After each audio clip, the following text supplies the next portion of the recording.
नमस्कार मित्रांनो, मी विनोद देवकर डिजिटल मित्रमध्ये आपल्या सगळ्यांचं स्वागत करतो.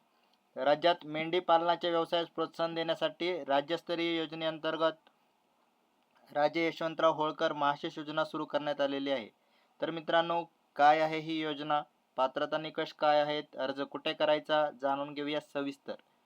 तर मित्रांनो, या योजनेअंतर्गत भटक्या जमाती भजक या प्रवर्गातील लाभार्थ्यांना 20 मेंढ्या, 1 मेंढा नर देण्यात येणार आहे. तर या योजनेसाठी 75% अनुदान देण्यात येणार आहे. तर त्यामुळे लाभार्थ्याला फक्त 25% पैसे भरून या योजनेचा फायदा घेता येणार आहे मित्रांनो.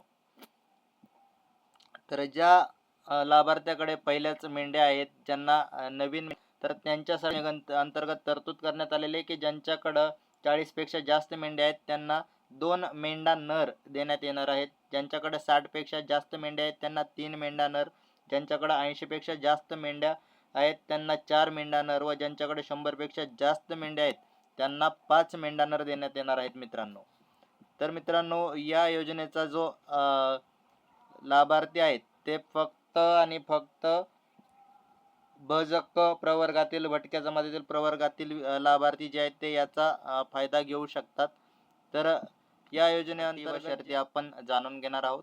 तर पहिली अट जी आहे की ही योजना जी आहे ती केवळ आणि केवळ फक्त भटक्या जमाती भजक प्रवर्गातील लाभार्थ्यांसाठी असणार आहे. लाभधारकाचे वय हे कमीत कमी 18 वर्ष व जास्तीत जास्त 60 वर्ष असायला हवे.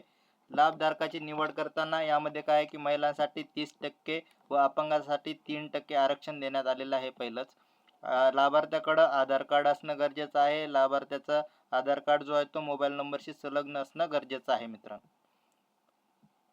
तर हा जो अर्ज आहे तो कुठे करायचा हे आपण जाणून घेऊयात. तर मित्रांनो, www.mahashesh.org ही वेबसाईट आहे. या वेबसाईटवरती आहे ते तुम्ही ऑनलाईन अर्ज जो आहे तो करू शकता. तर या वेबसाईटवरती आल्याच्या नंतर मित्रांनो तुम्हाला जो आहे तो असे फ्रंट पेज दिसल. तर या फ्रंट पेजवरती स्क्रोल डाऊन केल्याच्या नंतर तुम्हाला इथं जे आहे ते योजनेची माहिती घटक वगैरे दिसत आहेत. तर याच्या खाली जे आहे ते अर्जदार नोंदणी करा असं इथं दिलेलं आहे. तर याच्यावर तुम्हाला क्लिक करायचं आहे. तुम्ही अर्ज केलेले असेल तर केलेले अर्ज इथं दिसतील तुम्हाला, आणि तुम्ही जर फर्स्ट टाइम अर्ज करत असाल, नवीन अर्जदार असाल तर तुम्हाला नवीन अर्जदार नोंदणी या ऑप्शनवरती क्लिक करायचं आहे. तर या ऑप्शनवरती क्लिक केलं की तुम्हाला इकडं पर्याय दिसतील की अर्जदाराचा प्रकार काय. तर ही योजना जी आहे ती वैयक्तिकही तुम्ही घेऊ शकता, बचत गट असेल त्यांनाही घेऊ शकता, किंवा एखादी जर कंपनी असेल तेही याचा फायदा घेऊ शकते. तर तुम्ही वैयक्तिक असाल, वैयक्तिकवरती क्लिक करा. इकडं तुम्हाला लगेच जे आहे ते अर्जदाराच्या संपूर्ण जे आहे त्या अटी शर्ती इथं सांगण्यात आलेल्या आहेत की अर्जदार भटके जमातीतील असावा, राशन कार्ड नुसार नमूद सदस्याची नावे, संख्या तसेच आधार कार्ड नंबरची माहिती असणे गरजेचं आहे. आधार कार्डाची वय 18 वर्ष पेक्षा कमी आणि 60 वर्षापेक्षा जास्त नसावे. एक आधार कार्ड नंबर सोबत एकच मोबाईलची नोंदणी करण्यात येणार आहे.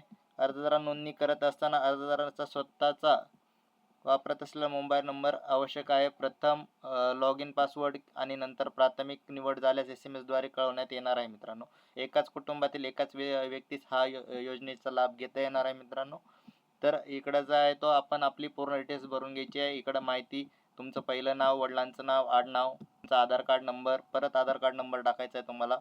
अर्जदाराची जन्मतारीख टाकायची आहे. तुमचं वय ऑटोमॅटिकली कॅल्क्युलेट होईल. तुमचं जे पण तुम्ही स्त्री असाल स्त्री टाका, पुरुष असेल पुरुष टाका. मोबाईल नंबर टाका. मोबाईल नंबर जो आहे तो आधार लिंकवाला मोबाईल नंबर टाका इकडं. ईमेल ID तुमचा ऑप्शनल आहे. तुम्ही जर दिव्यांग असाल तर दिव्यांग येस नो करा. तुमचा जिल्हा टाका, तालुका टाका, तुमचे गाव टाका मित्रांनो.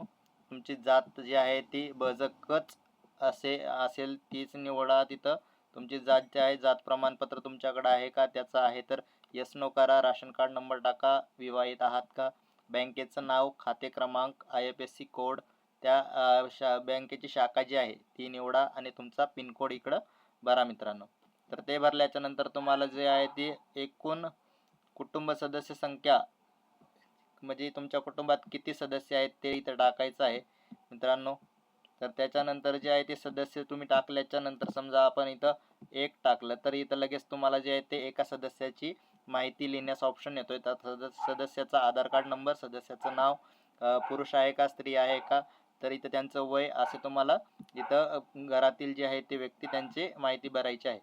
तर हे भरल्याच्या नंतर मित्रांनो लास्टला ऑप्शन आहे की वर भरलेली माहिती पूर्णतः खरी आहे, यामध्ये कोणतीही माहिती चुकीची व खोटी आढळल्यास माझी निवड रद्द होण्यास मी जबाबदार आहे. तर तुम्ही व्यवस्थित माहिती भरली असाल तर स्क्रोल अप करून परत एकदा पूर्ण माहिती चेक करून घ्या मित्रांनो, बरोबर आहे का नाही ते. इकडं नियम व अटी मान्य आहे त्यावरती क्लिक करा आणि या सबमिट ऑप्शनवरती क्लिक करा.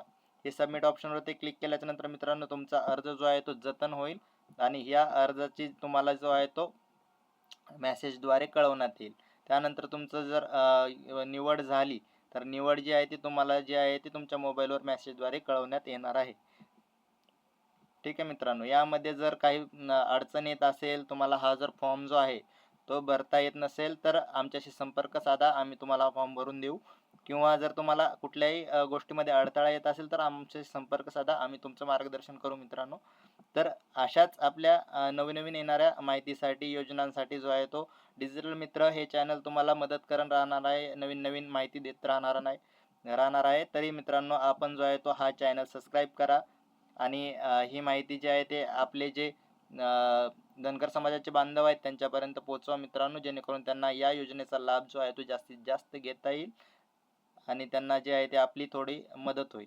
धन्यवाद मित्रांनो, प्लीज सबस्क्राईब करा. कृषी विकास योजनेअंतर्गत